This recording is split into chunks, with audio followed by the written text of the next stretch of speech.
माही coaching centre channel में आपका स्वागत है। आज हम लोग एनटीपीसी का जो हाल में एग्ज़ाम हुआ उसके मैथ के क्वेश्चन को देखने जा रहे हैं और यह क्वेश्चन 12 फरवरी 2021 के फर्स्ट शिफ्ट का है। तो आइए स्टार्ट करते हैं।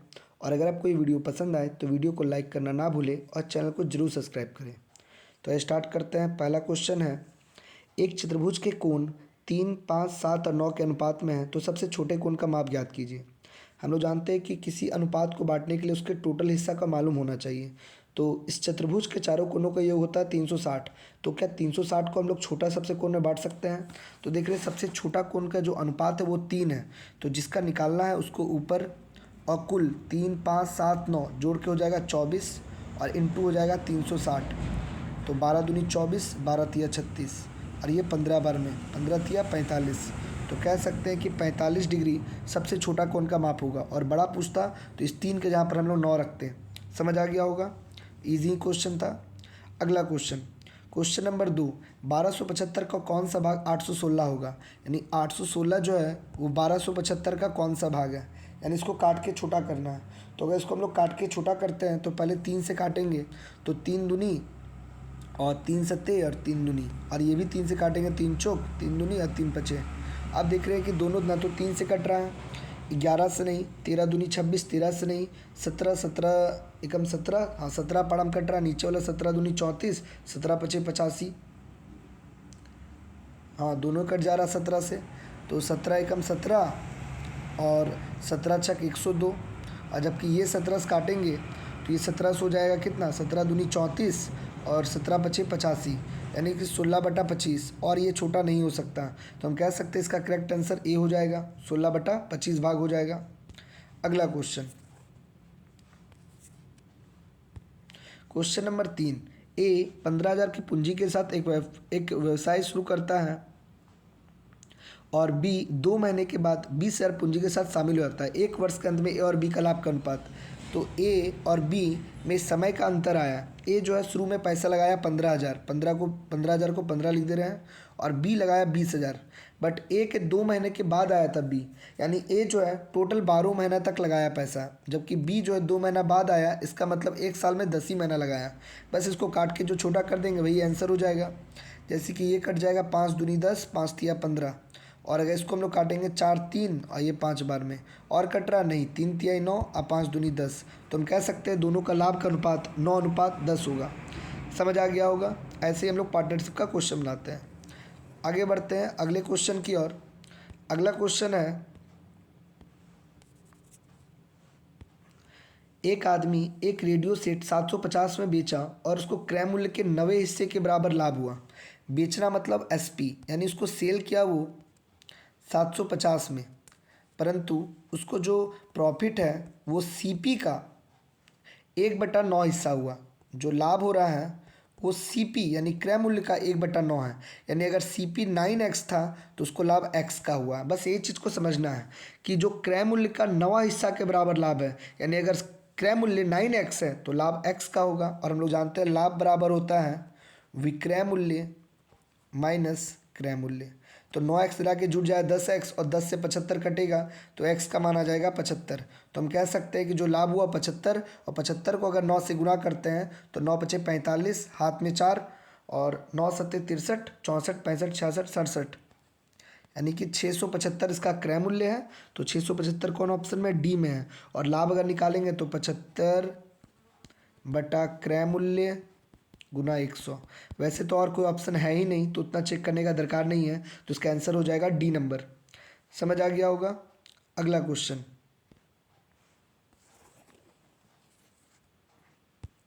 क्वेश्चन नंबर 5, ए और बी किसी काम को 60 और 40 दिन में पूरा कर सकते हैं। यदि सी जो कि अकेला उसी काम को 30 दिन में पूरा कर सकता है, 3 दिन के बाद ए और बी कार्य पर लग जाते हैं तो कार्य पूरा होने में कितना दिन समय लगेगा? तो सबसे पहले ए का यहाँ पर दिया हुआ है 60, बी का दिया हुआ है 40 और सी का दिया हुआ है 30। तो देख रहे हैं टोटल काम हो गया कितना, 120। ये 2 बार में, ये 3 बार में, और ये 4 बार में। कहता है कि 3 दिन के बाद ए बी कार्य पर लग जाता है। ए बी सॉरी 3 दिन के बाद ए और बी के साथ कार्य पर लग जाता है। इसका मतलब 3 दिन तक ए और बी अकेले काम किया, तो ए और बी एक दिन में 5 काम करता है। 3 और 2 5, तो 3 दिन में 15 काम हो जाएगा। 120 में अगर 15 काम हो गया तो बचा कितना? 105 काम बचा। अब ये तीनों मिलकर करने लगा, तो 5 4 9, यानी कि अब तीनों मिलकर के एक दिन में 9 काम करेगा, तो 105 काम करने में बटा 9, तो ये कितना हो जाएगा? तो 9 एकम 9, या काट सकते तो काट देते पहले 3 से। 35/3, और इसको तोड़ेंगे तो 11.2/3 ये हो जाएगा इसका आंसर, 11.2/3। बट यहाँ पर पूछा तो कार्य को पूरा करने में कितना समय लगा, यानी टोटल पूछा है, इसीलिए 11.2/3। ये तो शेष काम को दोनों मिलकर के तीनों मिलकर किया था, लेकिन शुरुआत में तो लोग कितना दिन किया था? तो शुरुआत में 3 दिन किया था, तो 11 में 3 जोड़ेंगे तो आंसर हो जाएगा 14.2/3। ये इसका करेक्ट आंसर होगा, क्योंकि टोटल काम के बारे में पूछा जा रहा है। अच्छा, अगला क्वेश्चन नंबर 6। y का x प्रतिशत 2000 के बराबर है और z का y परसेंट 4000 के बराबर है, तो x और z के बीच में क्या संबंध है? कहता है कि y का x प्रतिशत 2000 है, y का x प्रतिशत है 2000 है, और z का y प्रतिशत है 4000। तो बोला बताइए x और z का। तो हम एक काम कर सकते हैं कि दोनों में y का मान को रहने देते हैं और सबको इधर ले आते हैं। तो इसको अगर हम लोग करते हैं तो y बराबर हो जाएगा 2000 में और 2 शून्य, अब बटा हो जाएगा कितना? x। और उसी प्रकार यहाँ पर अगर y निकालते हैं इसमें, तो ये हो जाएगा y बराबर 4000 में और 2 शून्य, अब बटा जेड। अब दोनों वाई वाई बराबर है तो ये भी आपस में बराबर होगा। तो देख रहे हैं इधर का ये शून्य और इसका ये शून्य कट गया, तो हम कह सकते हैं कि 2/x बराबर 4/z, और ये काट देंगे तो 2 और ये 2, यानी हो सकता है कि z बराबर 2x। तो देख ले रहे कौन ऑप्शन में ऐसा दिया हुआ, देख रहे 1 नंबर में सेम लिखा हुआ, तो ये इसका आंसर हो जाएगा। ठीक है, एकदम आसान है, बस वहाँ पर y का मान रहने दिए, यहाँ पर भी y का मान रहने दिए, दोनों में y का मान को बराबर कर दिए। y बराबर यहाँ पर था 2 लाख बटा x, यहाँ पर 4 लाख बटा z, ये दोनों को आपस में बराबर कर दिए, जिससे हम लोग का रिलेशन पता चल गया। Question number 7। दो समरूप त्रिभुजों की ऊंचाई का अनुपात ऊंचाई 4 और 6 है, यदि उनके क्षेत्रफल 36 है तो दूसरा क्या होगा? समरूप किसको बोलते हैं? तो समरूप का अर्थात मतलब होता है कि दिखने में एक जैसा, भले समान बराबर ना हो बट वो दिखने में एक जैसा हो, उसी को समरूप बोलते हैं। जैसे कि ये एक त्रिभुज हुआ और ये एक त्रिभुज हुआ, ये दोनों आपस में समरूप है क्योंकि दिखने में एक जैसा, भले आकार बराबर नहीं है। तो समरूप का जो एक थ्योरी है वो इसका क्या है कि इनके क्षेत्रफल का अनुपात उनके भुजाओं के वर्गों का अनुपात बराबर होता है। जैसे अगर हम लोग ए बी और सी लिखते हैं और यहाँ पर अगर हम लोग पी क्यू आर लिखते हैं, तो ये अगर इसको एम मिला देते हैं एम और इसको मिलाकर यहाँ एन लिख देते हैं, तो यहाँ पर एक थ्योरी याद रखना है कि वो थ्योरी क्या है कि area of A B C बटा area of P Q R, ये जो होगा वो हो जाएगा ए बी का स्क्वायर अब बटा पी क्यू का स्क्वायर। ऐसे ही तीनों भुजा होगा और ऐसे ऊंचाई भी होगा कि ए एम का स्क्वायर बटा पी एन का स्क्वायर। और यही हमको ज़रूरत भी है क्योंकि area of A B C यानी बड़ा वाला जो है, मान लीजिए नीचे वाला, ये हमको मालूम है कितना 36, और ये 4 और 6 भी मालूम है। तो इसको लिखना हो तो ऐसे लिखेंगे कि 36 अगर बड़ा वाला है तो बड़ा वाला को नीचे लिख देते हैं 36, ऊपर वाला नहीं मालूम है तो x, और ऊंचाई एगो 4 और एगो 6 है, तो 4 का स्क्वायर 16, 6 का स्क्वायर 36, 36 कट गया, तो हम कह सकते हैं इसका क्षेत्रफल आ जाएगा 16। तो इसका करेक्ट आंसर होगा 16। सेम इस पर थ्योरी है, इसको थोड़ा एक बार जूम आउट करके दिखा दे रहे हैं क्या हो रहा है इसमें। यहाँ पर क्या बोला था कि दो समरूप त्रिभुज है, तो मान लेते हैं दो समरूप त्रिभुज ए बी सी और पी क्यू आर है। तो इसका एक थ्योरी होता है कि area of A B C बटा area of P Q R बराबर भुजाओं के वर्गों का अनुपात बराबर होता है। यहाँ तक कि भुजा ही नहीं, उनकी ऊंचाई के भी वर्गों का अनुपात बराबर होता है। तो बैठा दिए, तो दोनों की ऊंचाई था 4 और 6। अब रहा बात 36 को नीचे क्यों लिखे, क्योंकि यहाँ बोला था कि बड़ा त्रिभुज का क्षेत्रफल 36 है, तो अगर हम 4 को ऊपर रखे हैं तो 6 को नीचे लिख रहे हैं, तो 6 का नीचे तो क्षेत्रफल भी नीचे लिखना पड़ेगा क्योंकि वो बड़ा वाला का है। समझ आ गया होगा। अगला क्वेश्चन,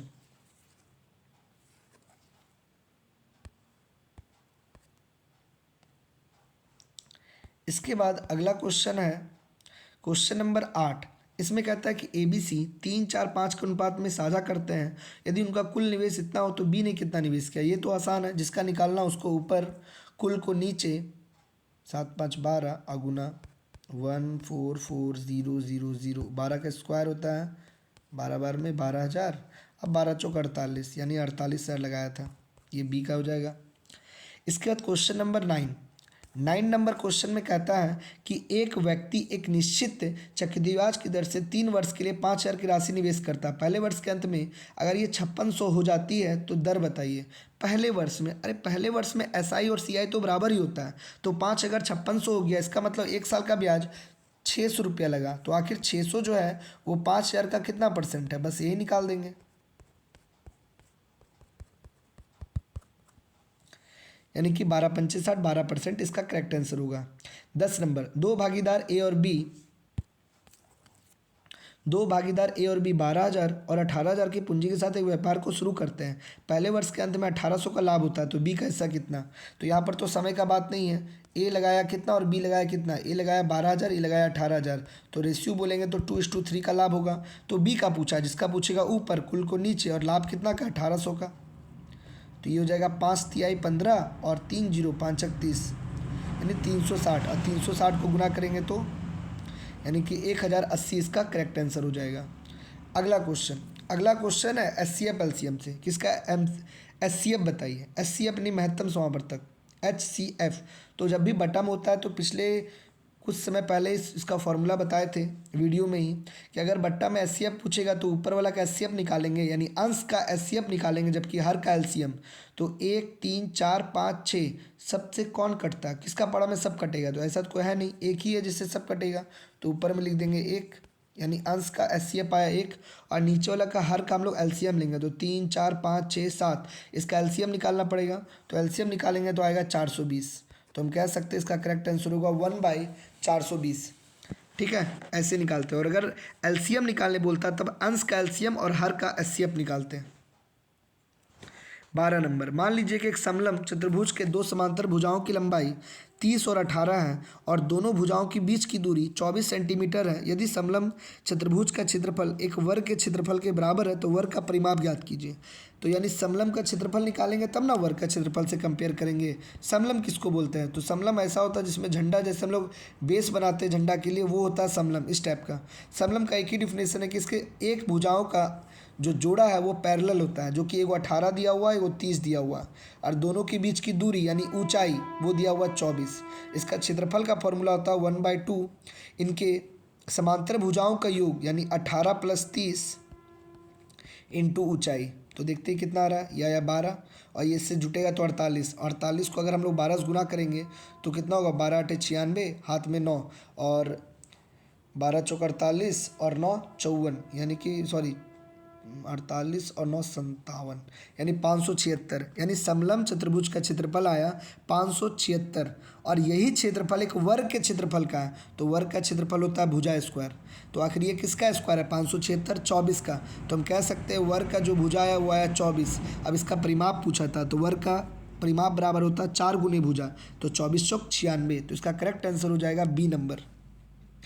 एकदम इजी है, फॉर्मूला बेस्ड क्वेश्चन था। समलंब के बारे में याद रखेंगे कि समलंब चतुर्भुज का दो भुजाओं का जो जोड़ा होता है वो पैरेलल होता है और बीच की दूरी होती है, उसमें फॉर्मूला होता है 1/2 b1 + b2 × h। अगला क्वेश्चन 13 नंबर, एक धनराशि 10 वर्ष में दुगनी हो जाती है तो साधारण ब्याज की दर से यह धनराशि कितने वर्षों में 3 गुनी हो जाएगी। तो हम लोग जानते हैं कि साधारण ब्याज में जितना गुना बोलता है उससे एक कम लेते हैं। दुगना होने में 10 साल, तो दुगना नहीं, एक गुना होने में 10 साल। और अभी 3 गुना बोला है तो 3 गुना नहीं 2 गुना, तो 2 गुना होने में कितना साल लगेगा, 1 गुना होने में 10 साल, तो 2 गुना होने में 20 साल। तो हम कह सकते हैं इसका करेक्ट आंसर कितना होगा, 20 वर्ष। साधारण ब्याज में जब भी कभी ऐसा बोलेगा कि कोई धनराशि 4 गुना हो गई, 5 गुना हो गई, 6 गुना हो गई, जितना भी गुना बोलेगा उससे 1 गुना कम लेते हैं, क्योंकि 1 गुना उसका मूलधन ही होता है। आगे बढ़ते हैं, क्वेश्चन नंबर 14। यहाँ पर 2020/2000 पे पावर -2008, और यहाँ भी 2020/2000 पे पावर 2008 × 2020। हम लोग जानते हैं कि अगर दोनों संख्या का पावर सेम है, संख्या सेम है लेकिन पावर अलग है, मल्टीप्लाई का साइन है तो पावर जुटता है। कुछ इस प्रकार का फॉर्मूला होता है। तो यहाँ भी हम लोग देख रहे हैं कि दोनों का जो नीचे का बेस है यानी बट्टा में जो 2020/2000, यहाँ भी 2020/2000 है, तो दोनों का पावर जुटेगा। तो जब हम जोड़ने जाएंगे दोनों का पावर को, देखते हो प्लस का साइन है, एक का माइनस का साइन है, तो प्लस माइनस घट जाएगा। तो 2008 में 2008 घटेगा तो 0, और किसी भी संख्या पावर 0 का मतलब होता है 1। अब 1 गुना एक और मल्टीपल है 2020, तो गुना करेंगे तो आंसर होगा 2020। ये इसका करेक्ट आंसर होगा, यानी कि बी नंबर।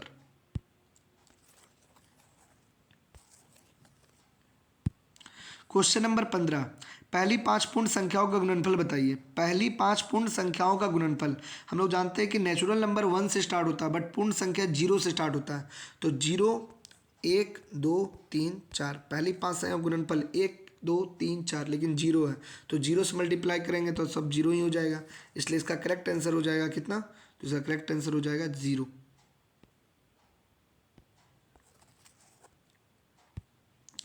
अगला क्वेश्चन, दी गई आकृति के सभी त्रिभुजों के सभी कोणों का योग बताइए। तो पहले इस आकृति में के गो त्रिभुज है ये तो निकालना पड़ेगा। अगर इसमें त्रिभुज नहीं निकालेंगे तो पता कैसे चलेगा कितना त्रिभुज है। तो देखो कितना त्रिभुज है, कलर चेंज करके दिखा दे रहे हैं।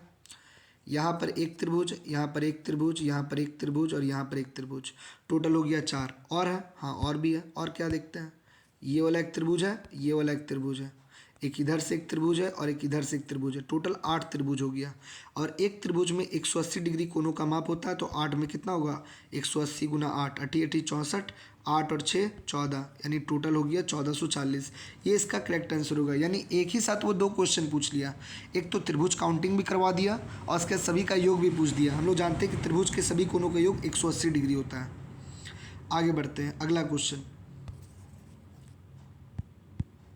अगला क्वेश्चन है कि +1 -1 +1 -1 +1 -1, एक प्लस एक माइनस है तो 0, यानी 2 को संख्या 0 हो रहा है, 2 को संख्या 0, 2 को संख्या 0, बट ये 101 पद तक है, यानी 100 तक तो 0 हो जाएगा, बट ए को लास्ट में फिर आ जाएगा 1, तो यही एक बच जाएगा। तो इसका करेक्ट आंसर होगा बी नंबर। ठीक है, अगला क्वेश्चन, ए और बी का माध्य 305 है। माध्य का मतलब होता है एवरेज। ए और बी का अगर एवरेज 350 है तो योग कितना होगा, 700, 350 350 700, तथा अनुपात 2:3 2:5 है। तो 2 और 5 में बांटेंगे तो 5 2 7, 7 बराबर 700, तो 1 बराबर 100, यानी ये हो जाएगा 200 और ये हो जाएगा 500। दोनों का डिफरेंस पूछा है, तो 500 में 200 घटा देंगे तो 300 इसका करेक्ट आंसर होगा। वैसे ही बी माइनस ए है तो माइनस आने का कोई सवाल ही नहीं है, तो इसका करेक्ट आंसर हो जाएगा 500। 500 में 200 घटेगा तो 300। 19 नंबर, दो धनात्मक संख्याओं का अनुपात 3 और 4 है, यदि उनका लघुत्तम समार्थक या महत्तम समार्थक गुणनफल 1200 है तो संख्याओं का योग क्या होगा। हम लोग एक फॉर्मूला जानते हैं कि HCF गुना LCM बराबर पहली संख्या गुना दूसरी संख्या। यहाँ पर पहली संख्या दिया हुआ है, अनुपात है तो 3x × 4x मान लेते हैं, और दोनों का गुणनफल HCF LCM का गुणनफल पहले से लिखा हुआ है, तो x² बराबर 12 से कट जाएगा 100, x का मान आ गया 10। अब दोनों संख्या का क्या पूछा है, योग, तो 3x माने 30 और 4x माने 40, 30 और 40 का योग हो जाएगा 70, यानी इसका करेक्ट आंसर हो जाएगा डी नंबर। समझ आ गया होगा। अगला क्वेश्चन जो दिया है कि 1 + 10 75 और 1 - 10 75 का मान, हम लोग 10 75 का मान नहीं जानते, हम लोग को निकालना पड़ता है, तो इसको हम लोग लिख सकते हैं 10 45 + 30, और फॉर्मूला होता है कि 10a + b बराबर 10 45 + 10 30 बटा में 1 - 10 45 × 10 30, तो 1 हो गया ये, और ये हो जाएगा 1/√3, और नीचे में हो जाएगा 1 - 1/√3। अब इसको हम लोग सॉल्व करेंगे तो ऊपर आ जाएगा √3 + 1, और नीचे में जाएगा √3 - 1। अब तो इसका परिमयकरण कर लेते हैं, परिमयकरण करेंगे तो क्या हो जाएगा, ऊपर में हो जाएगा √3 + 1 का होल स्क्वायर, और 3 में से 2 जाएगा तो ये हो जाएगा, 3 में से 1 जाएगा तो 2, अब ये हो जाएगा 3 और 1 4 + 2√3 बटा 2। अब 2 से अगर इसको काटेंगे कॉमन लेके तो 2 + √3 आएगा। तो या तो हम लोग डायरेक्ट रट सकते हैं कि 10 75 का मान होता है 2 + √3, और सेम अगर इसमें माइनस आ जाए तो 2 - √3। बस ये याद करना पड़ेगा, नहीं तो इतना निकालना पड़ता है। फॉर्मूला भी यहाँ पर समझ आ गया होगा कैसे बनाए, एक बार रिपीट कर दे रहे हैं। क्या किए, तो सबसे पहले हम लोग टेन 75 का मान नहीं जानते थे तो 75 को हम लोग 45 और 30 में जोड़ दिए। और 10a+b का फॉर्मूला होता है 10a+10b बटा में ए 1 माइनस 10a इंटू 10b। अब इसको तोड़ के सब परिमयकरण किए तो लास्ट में आया 2 + √3। तो यहाँ पर अब लिख देते हैं जो भी इसका मान है। तो 1 + 10 35 का मान 2 + √3 और नीचे में 1 माइनस 2 माइनस √3। अब इसको सॉल्व करेंगे, 2 और 1 3 √3 अब बट्टा में हो जाएगा। दोनों में अगर कॉमन लेना चाहे तो ले सकते हैं, नहीं तो -√3 - 1। अब कॉमन लेके परिमयकरण करेंगे तो जो आएगा आंसर हो जाएगा। अब इसको करके ही दिखा देते हैं कैसे बनेगा ये। अगर हम लोग माइनस को कॉमन ले लें तो ये बचेगा 3 + √3 और नीचे में √3 + 1। अब परिमयकरण करेंगे तो यहाँ पर ये और ये गुना होगा तो 3√3 और 3 और 3 गुना होगा तो 3 -3 और -√3। अब बट्टम हो जाएगा 3 में से 3 हो जाएगा, 3 में से 1 जाएगा तो 2। इसके आगे एक माइनस का साइन है, उसको अभी हम रहने दे रहे हैं। अब 3 और 3 कट गया, 3 में से 3 जाए तो कितना बचेगा, तो बचेगा 2√3 बटा 2। 2 भी कट गया यानी केवल बचेगा -√3। यानी इसका करेक्ट आंसर हो जाएगा -√3 जो कि दिया होगा। बी नंबर इसका करेक्ट आंसर होगा। एक बार फिर इसको थोड़ा समझते हैं कैसे बनाए हैं। सबसे पहले हम लोग मान निकालें तो मान निकालने पर आया 2 + √3। अब वहाँ पर जो दिया तो वहाँ पर इसको हम लोग बैठा दिए ऐसे। अब जो घटा उसके बाद उसको परिमयकरण कर दिए। देखो है तो ये प्रोसेस पे ही, बस थोड़ा लंबा बन रहा है तो लंबा बनाएंगे तो बन जाएगा। एक चीज़ शॉर्ट करने के लिए हम लोग याद कर सकते हैं कि 10 75 का मान होता है 2 + √3। ठीक है, आगे बढ़ते हैं।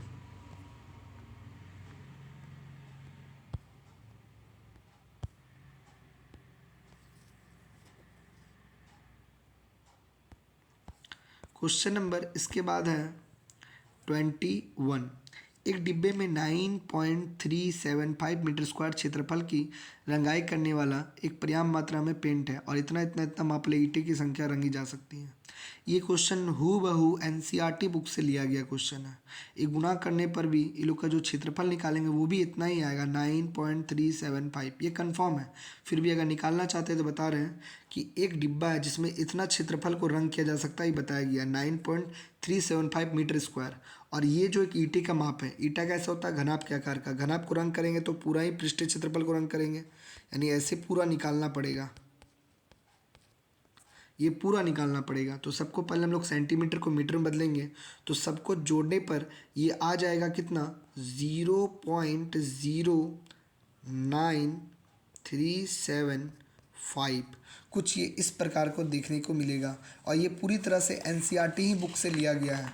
इसका क्वेश्चन क्लास 10 का ही एक चैप्टर से ये क्वेश्चन लिया गया है। तो अगर इसको हम लोग उसको सॉल्व करते हैं तो ये पूरी तरह से इतना ही आएगा, इतना नहीं पॉइंट और शायद, हाँ शायद इतना ही आएगा। अब ये पॉइंट को हम लोग डिवाइड करेंगे तो ये पूरा पूरी कट जाएगा। और अगर हमको नहीं भी मालूम है कि पॉइंट कहाँ आ रहा है तो कटने के बाद तो 1 ही आने वाला है। तो ऑप्शन में 1 में लेकर जो आंसर है यानी 100 इसका करेक्ट आंसर होगा।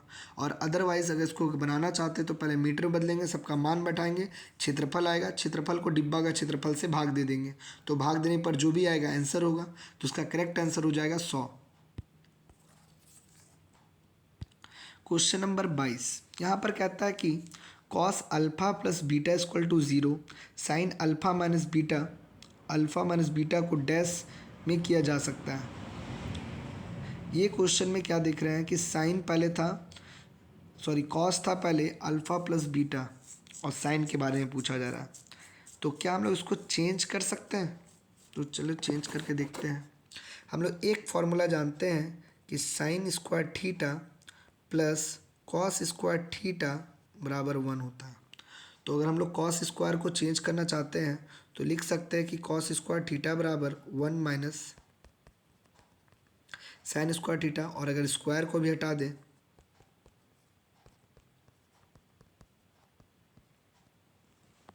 कुछ इस प्रकार का होगा। तो यहाँ पर भी हम लोग यही काम करते हैं। यहाँ पर हम लोग कॉस को हटाकर क्या लिखना चाहते हैं तो लिख सकते हैं √1 minus sine square alpha plus beta equal to zero. Root को हटाएंगे तो ज़ीरो का कोई वैल्यू नहीं है, ज़ीरो का स्क्वायर ज़ीरो ही होता है। ये इधर आएगा तो ये हो जाएगा साइन स्क्वायर बराबर 1। और अगर इसका भी मान हटा दें तो यहाँ पर पूछा क्या है, साइन अल्फा माइनस बीटा। नहीं नहीं, ये क्वेश्चन, अच्छा इसको बाद में देखते हैं, एक मिनट। इसके बाद अगला क्वेश्चन क्या है कि संख्याओं 248 और 868 के लघुत्तम समावर्तक इतना हो तो उनका महत्तम समावर्तक क्या होगा। वही क्वेश्चन है कि पहली संख्या गुना दूसरी संख्या बराबर HCF गुना LCM। इसको भी सॉल्व करेंगे तो जो भी आ जाएगा वो इसका आंसर हो जाएगा। ठीक है, इसमें ऐसे ही बन जाएगा। तो इसको काट कूट करेंगे तो x का मान 124 आएगा। तो हम कह सकते हैं इसका HCF कितना होगा, 124। इसके बाद अगला क्वेश्चन 24 नंबर। 24 में ए एक टंकी को 40 मिनट भर सकता है जबकि 20 को 60 मिनट में खाली कर सकता है। अगर दोनों को खोल दिया जाए तो टंकी को भरने में कितना समय लगेगा। यानी ए को भर रहा है और ए को खाली कर रहा है, यानी ए को प्लस और ए को माइनस। एलसीएम 120, ये 3 और ये 2, 1/120, यानी कि 120 इसका करेक्ट आंसर होगा, डी नंबर। अगला क्वेश्चन, सूजल एक अच्छा धावक है जो कि ए से उत्तर की ओर 8 किलोमीटर चलता है और वह पीछे मुड़कर घूमता है और 6 किलोमीटर प्रति घंटे की गति से दौड़ता है। यानी क्या कह रहा है कि सूजल एक अच्छा धावक है जो बिंदु ए से उत्तर दिशा में चलता है। मान लेते हैं बिंदु ए है यहाँ पर और ये उत्तर गया कितना किलोमीटर, 20 किलोमीटर। और उसके बाद कहता है, सॉरी 20 नहीं 8 किलोमीटर, और फिर पीछे मुड़कर 6 किलोमीटर प्रति घंटे की रफ्तार से दौड़ता है और 10 मिनट दौड़ने के बाद ए बिंदु तक दूरी पहुंचता है। यानी यहाँ से यहाँ वो 6 का स्पीड से आ रहा है और 10 मिनट दौड़ने के बाद वो बिंदु ए की दूरी है, वह बिंदु ए से कितनी दूर है। तो पहले 10 मिनट हम लोग दौड़ाते हैं 6 का स्पीड से, चाल गुना समय। अब समय को घंटा बदलने के लिए 60, ये कट गया, ये कट गया 1, यानी अभी तक वो 1 ही किलोमीटर दौड़ा है। तो 8 में पहुंचने के लिए 1 ही दौड़ा है तो बचा कितना, 7। तो हम कह सकते हैं अभी भी 7 किलोमीटर दूरी पर है। क्वेश्चन नंबर 26, इसमें कहता है कि 42 गुना इतना इतना इतना, कौन सा ये एक थ्योरी है। आज एनटीपीसी में कुछ क्वेश्चन ऐसे हैं जो कि थ्योरी से पूछा जा रहा है, तो इसकी कुछ थ्योरी को ध्यान रखेंगे कि अगर कभी भी 42 गुना 4 + 2 और 42 4 SS करके दिया हो तो ये जो होता है इसको बोलते हैं वितरण गुणांक। ये क्लास 8 के बुक से दिया जा रहा है। ठीक है, तो इसका कुछ और भी है जो कि हम इस पर लिख देते हैं कि अगर कभी भी ऐसे लिखा जाए a + b और इसको उल्टा लिख दे b + a, ऐसा जो लिखा रहता है उसका जो थ्योरी होता है उसको बोलते हैं जोड़ का क्रम विनियम, ऐसे वाले को बोलते हैं। और अगर इनटू में रहेगा a गुना b या फिर b गुना a, इस टाइप का जो रहेगा उसको बोलते हैं गुणा का क्रम विनिमय। और अभी जो हम लोग देख रहे हैं उसका आंसर हो जाएगा वितरण गुणांक। इसको क्या बोलेंगे, वितरण गुणांक। यानी कि 42 गुना 4 + 2, आप ये दोनों को अलग अलग कर देंगे तो उसको बोलेंगे वितरण गुणांक। और भी होता है, बाद में देखते हैं। आगे बढ़ते हैं अगले क्वेश्चन की ओर। अगला क्वेश्चन है कि इतना इतना में x का मान निकालना है पहले।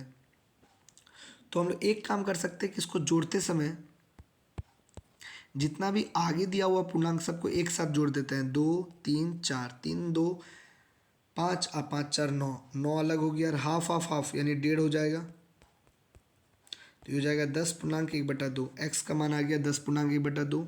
अब उसको माइनस करना है 5.1/2 से। तो या तो इसको तोड़ के माइनस कर सकते हैं या ऐसे भी कर सकते हैं। तो अगर हम ऐसे करेंगे 10 दूनी 20 और 21 और यहाँ 5 10 और 11, तो 21 में 11 घटेगा तो 10/2, यानी कहने का मतलब 5। और नहीं तो 10 में से 5 जाएगा 5, 1/2 1/2 कट गया तो केवल 5 ही आंसर हो जाएगा। यानी इसका करेक्ट आंसर हो जाएगा 5, ऑप्शन नंबर डी। अगला क्वेश्चन, एक आयताकार मैदान की विमा 100 मीटर और 80 मीटर है। इसके अंदर चारों ओर 10 मीटर एक समान चौड़े मार्ग बना हुआ, तो मार्ग का क्षेत्रफल, यानी कि अंदर में बना हुआ है, ये है, और रास्ता कुछ इस प्रकार का है।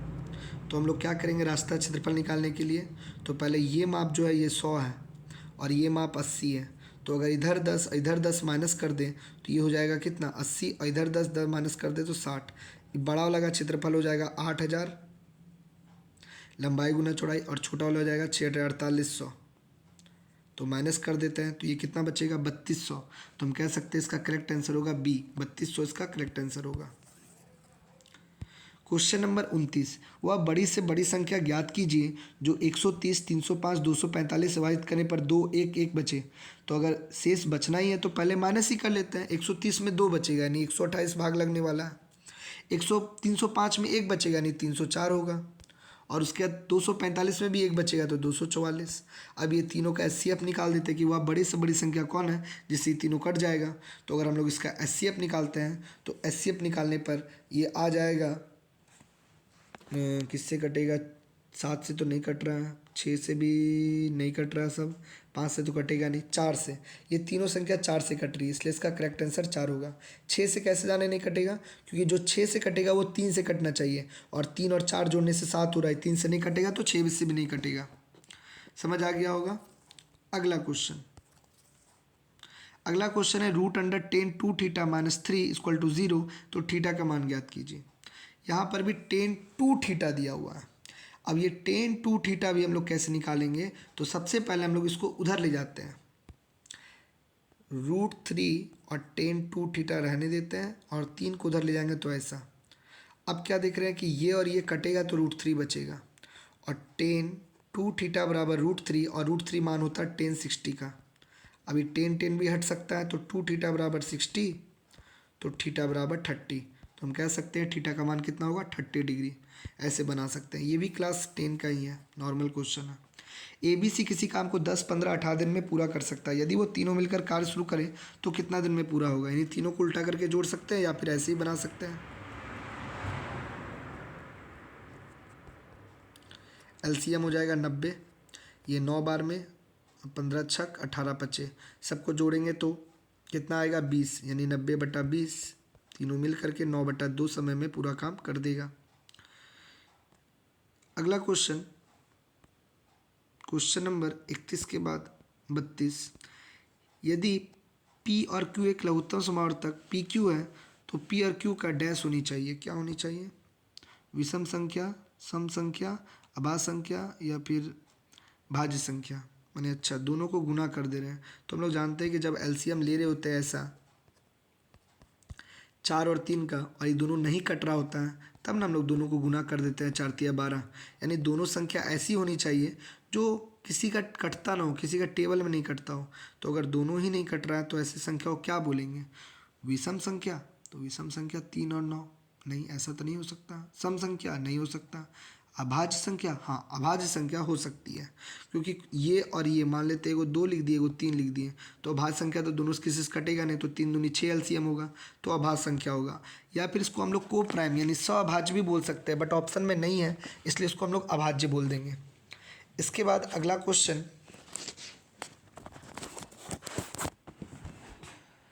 अगला जो क्वेश्चन है 33 नंबर, उसमें दिया है कि दिए गए आंकड़ों के अनुसार इसमें बताना है कि छात्रों का औसत भार कितना है।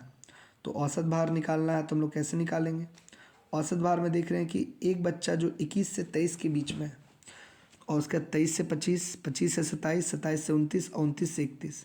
तो हम लोग सबका एक कॉमन ले लेते हैं मिडिल वाला, यानी एक बच्चा जो है 22 का है, दो बच्चा जो है 24 का है, 26 का 3 बच्चा है, 28 का 2 बच्चा है, और 30 का 1 बच्चा है।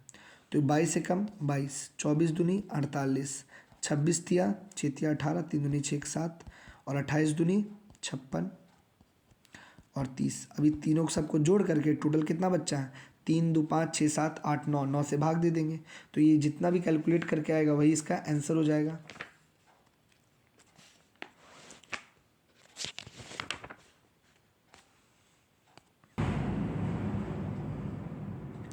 तो इसको जोड़ने पर ये आ जा रहा है 234/9। 234/9 अगर हम लोग करेंगे तो ये हो जाएगा काट के 26। तो करेक्ट आंसर का 26 होगा।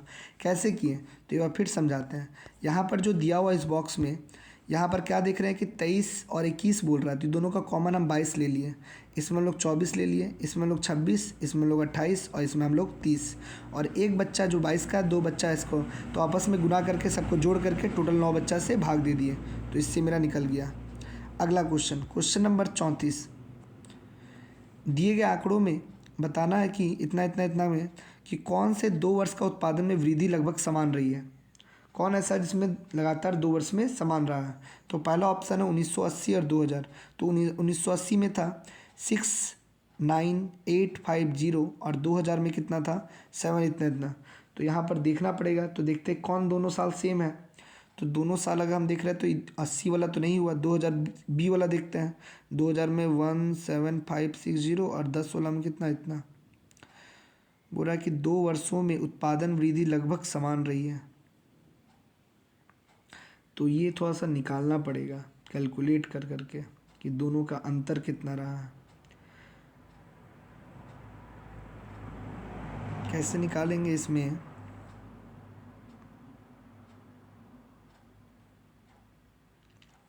कंपेयर करना पड़ेगा पिछला वाला से। जैसे कि 1980 और कितना का बात हो रहा है, पहले इसको तो हम मिटा लेते हैं।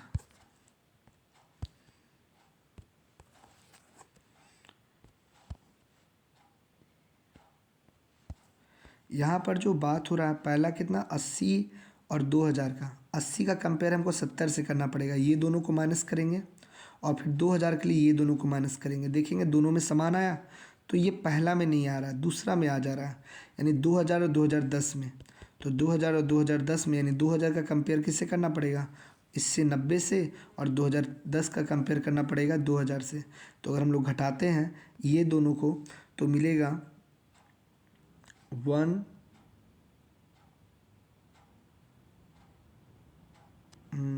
दोनों घटाने बराबर आ जाएगा। टाइम लग रहा है इसको, ऐसे कैलकुलेट करेंगे घटा करके तो आ जाएगा बराबर। ठीक है। इसके बाद एक क्वेश्चन जो छूटा वो 22 नंबर, एक क्वेश्चन जो छूटा उसको देख लेते हैं।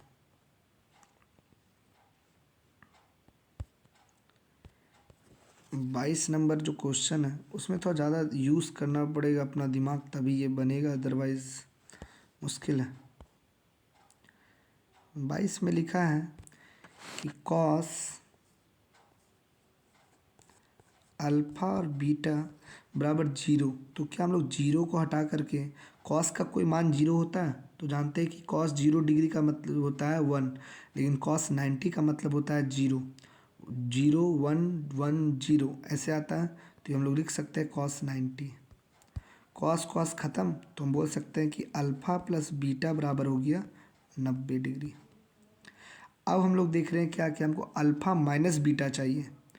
तो अगर हमको अल्फ़ा माइनस बीटा चाहिए तो अपने मन से हमको अगर माइनस बीटा लाना है तो हमको अल्फ़ा माइनस बीटा करने के लिए, अब अपने मन से अगर हम दे रहे हैं तो माइनस करने के लिए प्लस बीटा भी एगो देना पड़ेगा।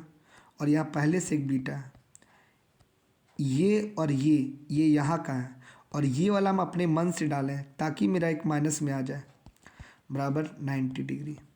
अब ये दोनों हो गया अल्फ़ा माइनस बीटा, और ये बीटा बीटा 2 बीटा वो उधर जाएगा तो 90 माइनस 2 बीटा।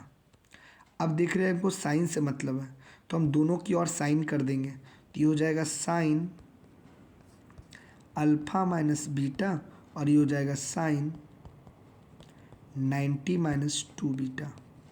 और हम लोग जानते हैं कि साइन 90 माइनस थीटा क्या होता है, कॉस थीटा, यानी कॉस बीटा। ये इसका आंसर हो जाएगा।